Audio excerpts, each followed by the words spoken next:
Is vir die muziek van Chris Rea. Die naam is Julia. Ons het gehad ook The Romantics met Talking in Your Sleep. En nou dat ek Julia gesê het, nou kan ek jou naam onthou. Wat, Ryan? Ryan. Ek het weet as 'n R iewers in. Alright, so Ryan, welkom hier so by die Millie tafel. Dankie. So jy het ook 'n stalletjie hier so by die Langenhovenmark vir die aandmark. Ek wil 'n bietjie by jou uitvind presies wat doen julle? Want ek weet net Marlene het jou gaan uitgrawe daar iewers. Waar gaan julle stalletjie?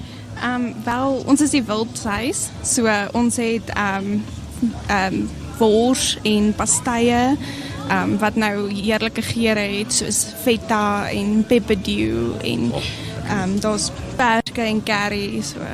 So is dit alles wildsvleis? Yes, alles wildsvleis. Alright, okay, dis nog interessant. So sê vir my, is dit vleis wat julle jag julle self, het julle source julle maar van plekke af van jagters af? Alles doen ons self. Hoe is dit? So die verwerking, die hele storie. En die flavors, die smake, het julle ook self van daai resepte opgekom? Is dit maar familietradisies? Yes.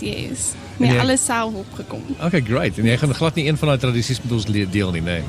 Ongelukkig nie. Damn it! Niemand van hulle vleisresepte met ons deel nie.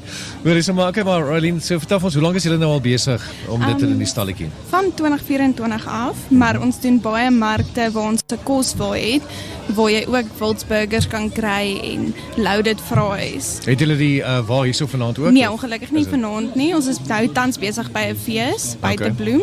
So ons het net die stalletjie wat die rou vleis het. So julle doen feeste reg oor die land? Yes. Well, okay, great. So as die mense nou op soek is na julle stalletjie spesifiek, sê maar hulle is nou by die volgende fees, waarna kyk hulle uit? Wat is die stalletjie se naam? Die stalletjie se naam is die Wildhuis. Die Wildhuis. Okay, yes. So dis hy. En dis so groen en geel camo. Kan dit wel camo? Hoe gaan ons jou sien? Verstaan jy? As jy camo gebruik, hoe sien ons jou? Yes. Alright, die Wildhuis. Maar dis baie dankie vir die inkom. Dankie vir die deelsterkte. Hoe beter 'n lekker aand, man. Dankie selfs vir julle. Jy is ingeskakel hier op Millie FM, dis 90.7, so 8 minute voor 6. Ek moet amper baie sê, maar ja, moet vir jou sê, is my lekker om so 'n bietjie van die stalletjies te leer ken. Ek was nou so happy dat ek al die kosmense gekry het in my tyd. Ek hoop Johannes is gelukkig genoeg om 'n paar kosouens in sy slaap ook te kry. Van 6:00 af gaan hy vir jou geselskap hou tot dan so hierso by so 9:00 se kant. Maar kom maak 'n draai, kom loer in. Lekker atmosfeer, ek kan sien die voete raak al hoe meer en definitief die weer is baie lekker. Bring maar vir jou 'n truitjie of 'n ding saam, is maar die herfs, jy weet. En eers so ligte briesie wat waai, maar die lug is skoon. Jy lyk nie asof daar enige reënpad is nie. So kom wandel 'n bietjie rond en kom pesel en kom kyk wat is hier alles wat die aandmark vir jou bied.